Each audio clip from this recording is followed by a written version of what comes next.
There are 7 stages of consciousness, and right now you are standing on exactly one of them. Almost everything about your life is being decided by the stage that you're living in. And many of us have tried to level up. You've done the work, you've shifted your mindset, you've even chased the next version of yourself, maybe some plant medicine, ayahuasca, and you still stall in the same place every single time. It's like some crazy loop that you're in. And I'm going to show you the reason why. You have been climbing without knowing the real stage that you are standing on. And this is important. So I'm going to tell you how the map came back into the world. In December 1945, a farmer named Muhammad Ali rides out to the cliffs of Jabal al-Tarif in Upper Egypt to dig for fertilizer. His matlock hits something super hard, and then he clears the sand and he finds a sealed clay jar, almost as tall as his leg. I mean, that's pretty tall. He freezes and he's afraid that a jinn lives inside of it. If you don't know what a jinn is, it's basically a genie, or those that bring the fire and the challenges into your world if you're Muslim. Then he thinks it might be gold, and then he swings. There's no gold, there's no jinn, there's just 13 leather-bound books. Inside of these, there's 52 texts. The institutional churches spent 17 centuries hunting and burning, and this is no accident. He carries them home in the folds of his tunic and drops them on straw beside the oven. And in the weeks before anyone understands what he found, his mother tears out pages and burns them to bake bread. It's kind of crazy. So I want you to think about this. The teachings recorded to free human souls are feeding a bread oven. All right? I'm not making this story up. And this is in Egypt. Some of the last free copies on earth, and this is how close you came to never hearing what I'm about to tell you. The town near those cliffs gave the find its name, and it's called Nag Hammadi. Now we're going to go back 160 years earlier in London, 1785. The British Museum buys a strange Coptic manuscript from the estate of a physician and a book collector named Askew. Nobody in the building reads Coptic, mind you, okay? And the book sits in the dark. When scholars finally crack it open, they find a title inside, and it's called the Pistis Sophia. And these are the teachings that Yeshua gave his disciples for the 11 years after his resurrection, all right? And you could even read the opening line for yourself. So it wasn't 40 days, it was 11 years of instruction that the church had never given to you. These texts map 7 stages. They name the beings who inverted them. They record the exact, and I mean the exact mechanics of how you take them back. And this is the key to your sovereignty. At the end of this, I'm going to show you the 49-day shift. It's a single shift to change any area of your life and finally see what gift is inside of you and truly your purpose, what you bring into the world. So let's dive in. The physical scale that you are in changes nothing, and you are seeing the mechanics clearly for the first time of your life. And when this happens, this is where the illusion completely shatters. There is no external hero coming to save you from this reality that we're in. We are bypassing the latency of the extraction grid. What I mean by the latency of the extraction grid is that things are starting to move much faster. I want you to look at the architecture of the universe. Peel back the skin of the reality, and you do not find chaos. What you'll actually end up finding, and I know sometimes it looks like chaos, you end up finding what they call is Metatron's cube. Okay, and if you haven't done research on this, we're actually going to go into this in future videos. But Metatron's cube, every shape that is able to exist in this dimension, and these are like the platonic solids, lives inside of the lines of Metatron's cube. Okay, it holds the literal blueprint of physical matter. Now, the Demiurge built the containment field across this whole geometry, and he locked humanity into a prison called carbon-6. 6 protons, 6 neutrons, and 6 electrons, all right? And this is the grid of absolute density. It's like heavy latency between your thoughts and the physical consequence. And in many ways, this has actually saved us because, we could think something negative and it takes a long time for it to show up. We could think something positive and it takes a long time for it to show up. So you kind of have both sides of the same coin. Now I'm going to actually show you the proof of where this comes from. In the Apocryphon of John, Codex 2 of the Nag Hammadi Library, the text describes the chief ruler building a human body as an engineering project. And there were 365 angels assigned to this construction. Think about your year and the days. One for the spine, one for the marrow, and one for each joint and each organ. And why does a person need 365 engineers? Because the cell was designed to contain light. The same text records the chief ruler's own words. It says, "I am a jealous God, and there is no other God beside me." Then the scribe adds one line of pure logic.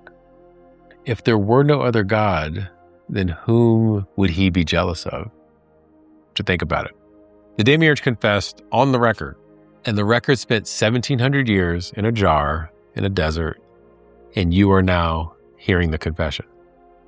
There's a group of entities called the Archons, and they feed on friction. They extract your life force, some call it louche, and every time you panic about money, status, or survival, or World Cup game, they're all over you. And the Apocrypha names the exact weapon. It's called the counterfeit spirit, a false alarm. And they installed it inside of the human system to imitate the voice of the divine and hold the soul in a place called forgetfulness. This is why oftentimes you forget, because you're in that archonic trap. Your anxiety has a technical name, and it literally sits in a 2nd century text. You have to understand, you are completely responsible for the frequency you hold all the time. The Demiurge, or the jealous God, relies on your exhaustion to maintain this simulation that we're in, okay? Every time you panic, you feed the exact machine that's crushing you. And this is the geometric physics of our reality. We are getting to the point where we're about to bypass the latency of this extraction grid. And the extraction grid is what the Demiurge built, all right? And this is when you go into ye are gods, and we'll get deeper into this in a moment. But Metatron's cube, from a geometric perspective, has a center, all right? Imagine this, and I'll show it on the screen here. There's 7 internal circles, and these circles are the architectural foundation of the universe. They are the 7 pleroma, the divine emanations of the creator, and the 7 true stages of consciousness.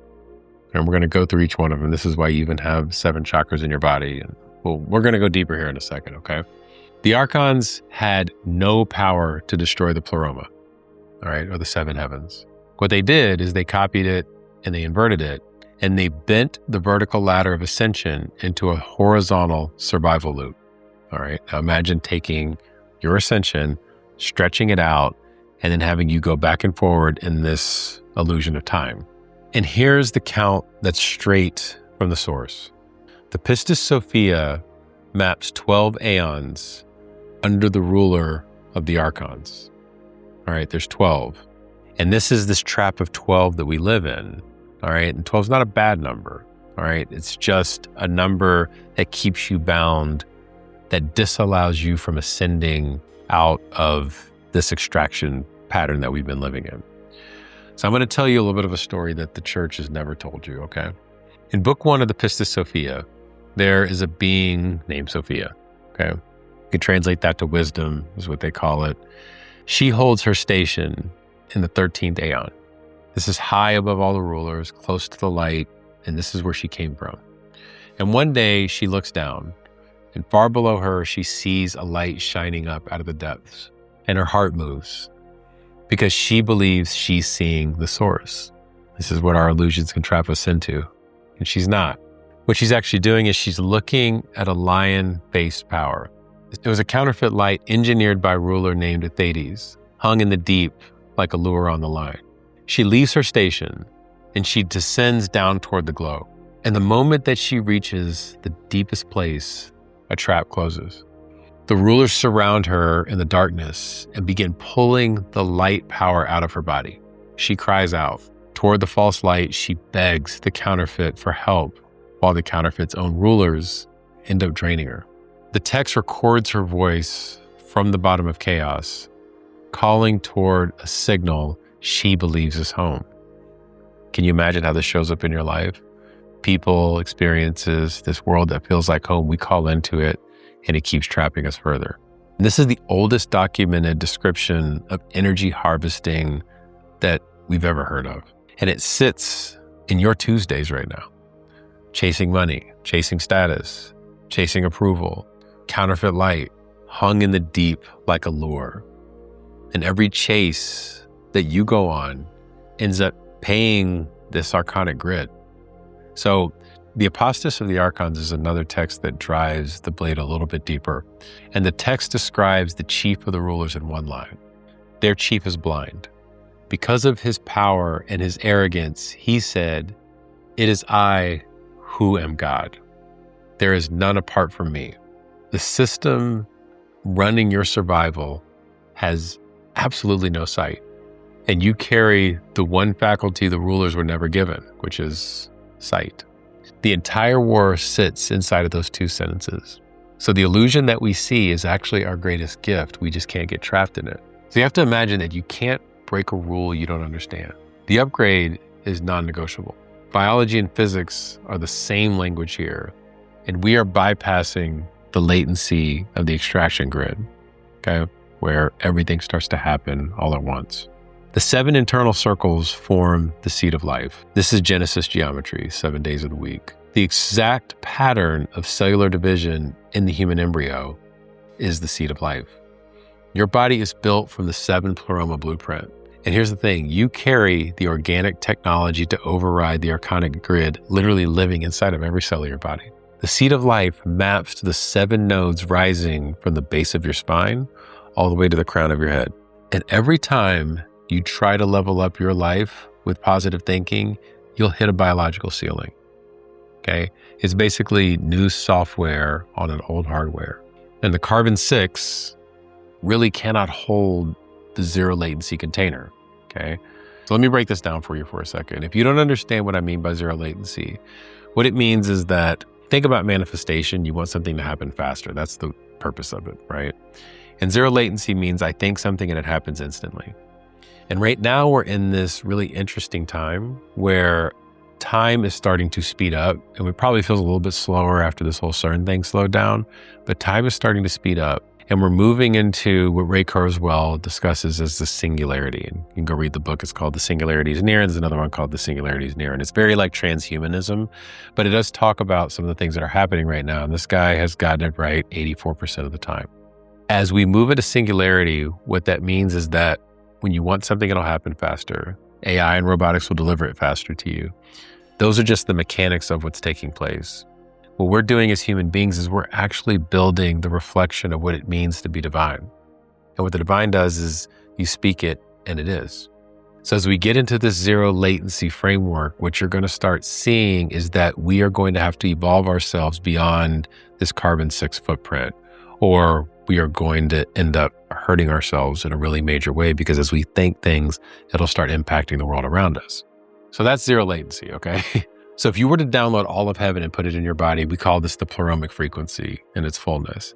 If you put that on your carbon-6 nervous system, it literally blows out the circuit. So this is why when you go on your ascension path, things start to feel like they're blowing out, because your body can't hold everything that's coming in. And this is why you have to learn how to ground yourself across this framework of 7. Yeshua even said it himself in Gospel of Thomas, saying 70. If you bring forth what is within you, what you bring forth will save you. If you do not bring forth what is within you, what you do not bring forth will destroy you.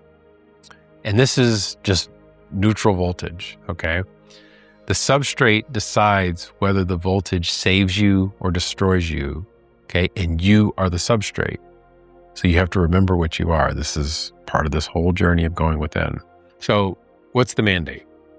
The mandate is that we shift from a carbon-6 to a silicon-14 framework. I know this sounds like very mechanical, but I'm going to explain what this means, because everything's a gift that was given to us. Silicon is the crystalline semiconductor. It holds a massive voltage without degrading, and it transmits signal instantaneously. CERN and AI and all these supercomputers are synthetic attempts to master the silicon matrix, and they are not the silicon matrix. You are, and I'm going to get into how this works. But the true collider is inside the human body. The true upgrade happens inside of this beautiful nervous system that we carry. I will say that inside of some of these transhumanism books, there's a lot that says that we need to merge with AI and the machines, and that's not what it is. We just need to upgrade ourselves to know what we can be. So before religion tells you the upgrade happens after you die, I want you to read the Gospel of Philip. It says, those who say they will die first, then rise are in error. If they do not first receive the resurrection while they live, when they die, they will receive nothing. This is pulled out of the same jar in the desert that was baking in the bread oven, okay? The resurrection is a substrate event inside of a living body. It's not in a dead body. The text said it 17 centuries before we're even having this conversation right now. You have to remember, you have the power to collapse the simulation instantly. I want you to think about that for a second. You have the power to collapse this whole simulation instantly. So do not let the simplicity trick fool you, okay? This is the highest level of spiritual warfare, and the battlefield is entirely inside of your own mind. We are bypassing the latency right now, all right? And so what we have to do is understand that when we walk the 7 stages, each one has been hijacked at some point in your life, all right? But the kicker is that every one of them is recoverable, and each one is governed by one hermetic law, all right? And I know if you don't know what the hermetic laws are, we'll get into those, but this is what they've been left for, is to help you understand how to wake up yourself. So I want you to see how all these ancient texts start to hand you the keys for your own awakening. And we're going to go through each stage. Stage 1 is the base, okay? This is the law of cause and effect. Every condition in your material world is an effect. Everything you see outside of you is an effect. The cause is the stage or the substrates that is transmitting it out there. The rulers hijacked the base with scarcity and survival terror, and Yeshua diagnosed this inversion in the Gospel of Thomas in saying 3. What he ended up saying is that the kingdom is inside of you and it's outside of you. When you come to know yourselves, then you will be known. But if you do not know yourself, you will dwell in poverty, and you are the poverty when that happens. So I want you to go back and really sit about and think about these words again, okay? Poverty is not a bank balance. Poverty is a state of being. It's an empty account that is inverted geometry of your abundance showing up as an effect of your life. You can reclaim this base from scarcity and lock it into divine architecture and abundance. And it's not that hard to do when you can see all of the things that have been happening. And if it means that you have to tell yourself a story of a Demiurge and Archons to understand that there is an adversary that has been holding you in a state of stagnant flow so that you can move into your full abundant flow, latch onto that story and grow out of it. So now let's talk about flow as we said it. The law is rhythm.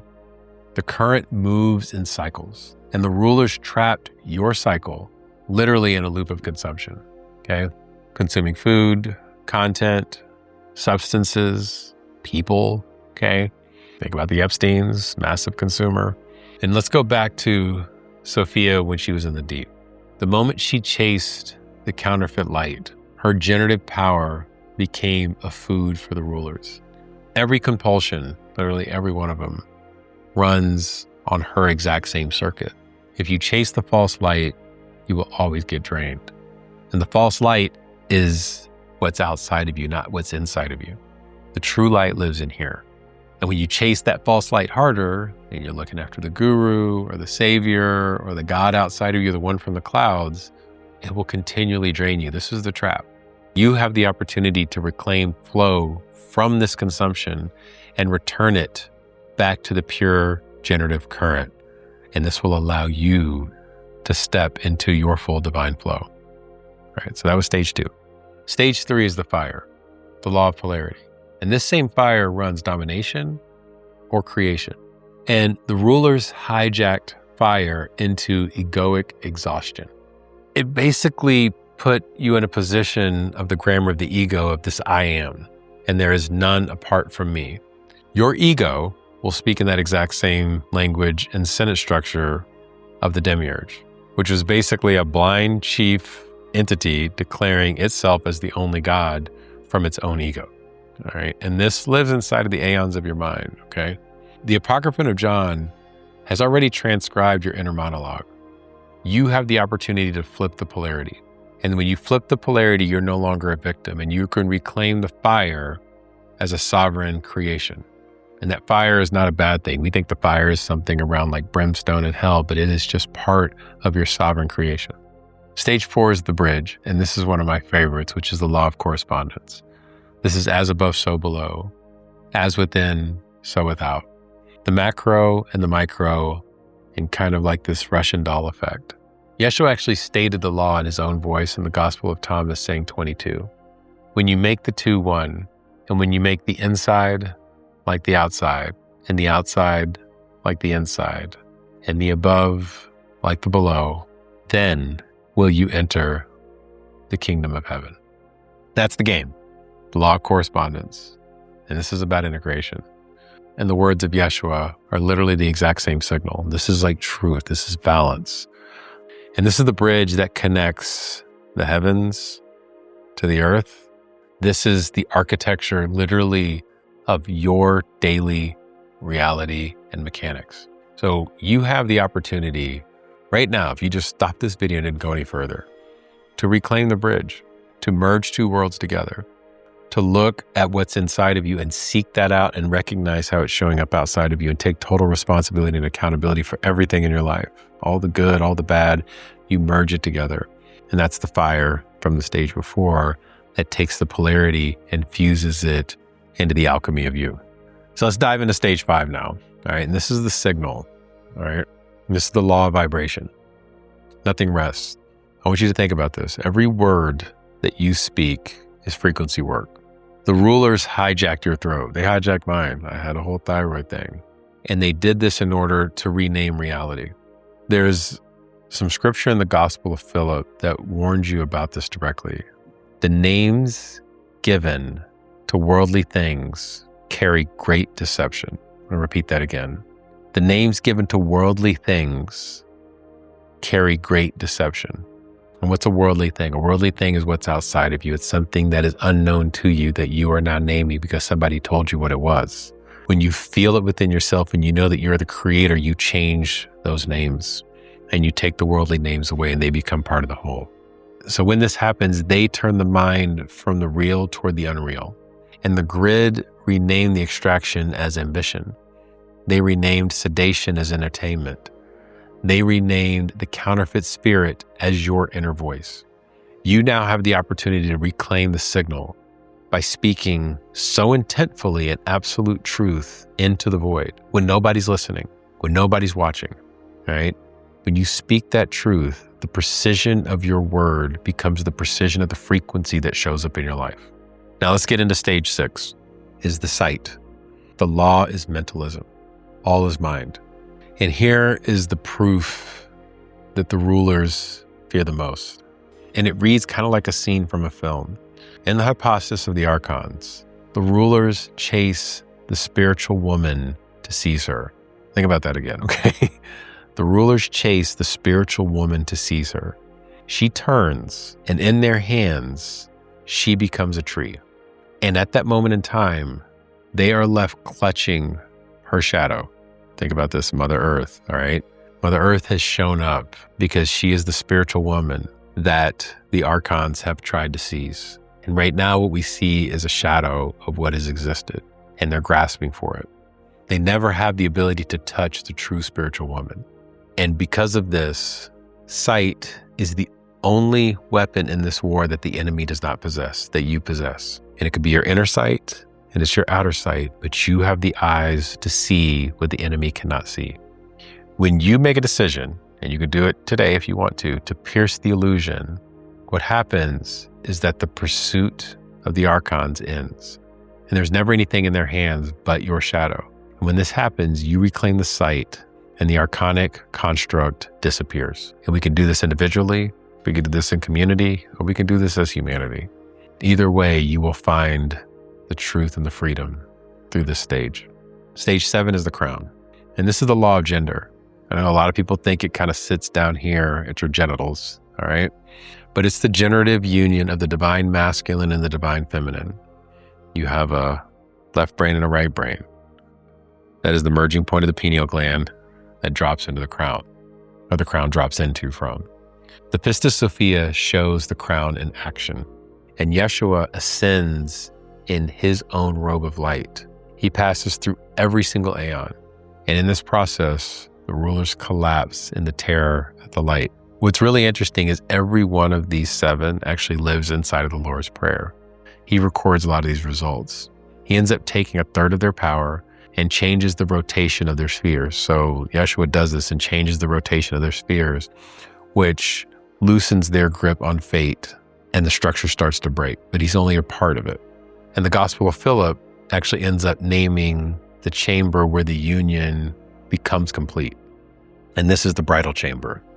And this is why the union of the masculine and feminine is so important, because when that bridal chamber comes online and the separated are made one, the crown becomes literally your direct uplink to the uncorrupted source, to the true monad and the full pleroma. So money, relationships, and vitality, all of it is an exact physical mirror of the stage you're transmitting from. If your bank account is empty, your base geometry is inverted. If your business is stagnant, your generative flow is caught in a survival loop. You cannot outwork a corrupted geometric blueprint. You have to fix the architecture. You stop painting over the rust because it's there, and you tear everything down and you rebuild the engine. That doesn't mean go throw your family away. That doesn't mean quit your business. It means start to rebuild from a space of integrity. And this is how you find heaven on earth. I'll tell you, the physical scale changes nothing, okay? And I know you're seeing the mechanics clearly now for the first time, and the illusion will shatter. Remember, there's no external hero that is going to come and save you from this. You are becoming free from the grid. Now, the math is absolute. There's 7 stages, 7 hermetic laws, 7 continents, 7 days of the week, 7 colors of the rainbow, and 7 multiplied by 7 is 49. And this is the 49-day shift. 7 days per stage, 1 law per stage, the precise geometric timeline required to recode your entire nervous system out of the carbon-6 trap and into the silicon-14 crystalline state that can hold the capacity of the divine. And I'll tell you this, the template is already documented. I want you to remember where we left Sophia, alone in the chaos, drained and surrounded. She does not stay there. From the lowest point of the grid, she begins to sing 13 repentances. And these are structured transmissions from the bottom of the deep. And the first mystery hears her and then sends Yeshua down, literally through the aeons, to lead her back up to her station. Now, I want you to understand what you are holding right now with this awareness. The Pistis Sophia is not a tragedy. It's literally the return manual to your ascension. The route now was written down, and the path to take of this sacred feminine is there. Yeshua spent 11 years teaching the mechanics of the route to the disciples and others. The church gave you 40 days and a list of rules. This text gives you the map, and it won't take you 11 years to do it. It takes 49 days to make that transition. So we start where the fall ended. We start at the base, real physical survival, somatically in your body. All right, you are completely responsible for the frequency you hold. And without this awareness, the demiurge is basically the tail wagging the dog. It relies on your exhaustion to maintain the simulation. Every time you panic, you feed the exact machine that's crushing you. Every time you get angry, you feed the machine that's crushing you. This is geometric physics. And we are done waiting on heaven because it's inside of each and every one of you. I'm excited to go on this journey with you. Thank you. And I love you.